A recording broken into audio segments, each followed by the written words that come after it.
দিয়ে গর্ব দেশ স্বেচ্ছাসেবী বাংলাদেশ। আমরা চাই একটি সুন্দর আদর্শ সমাজ।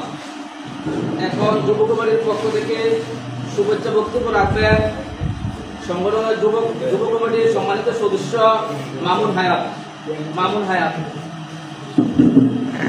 আজকে আয়োজিত সমাজ কল্যাণ পরিষদের যে ফর্ম বিতরণ ক্যাম্পে উপস্থিত আমাদের সম্মানিত ইসলামী সমাজ কল্যাণ পরিষদের কেন্দ্রীয় সভাপতি উপস্থিত, আমাদের কেন্দ্রীয় ইসলামী সমাজ কল্যাণ পরিষদের কেন্দ্রীয় সাধারণ সম্পাদক মাহবুব মোল্লা এবং আমাদের এই টেকলা বিশ্বগ্রামের সম্মানিত সভাপতি সাধারণ সম্পাদক উপস্থিত গণ্যমান্য ব্যক্তি এবং আমাদের সেই সমাজ কল্যাণের সহযোগিতা বীর সৈনিক সকলকে আমার আন্তরিক শুভেচ্ছা এবং ধন্যবাদ।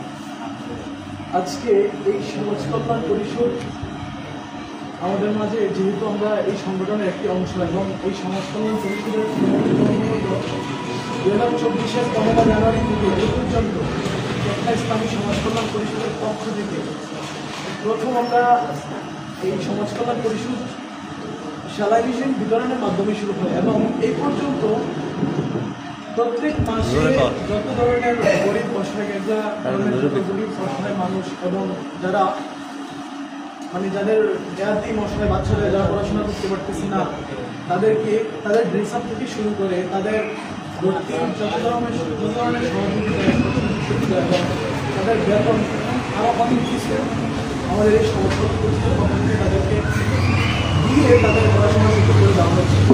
কিন্তু শুধু তাই নয়,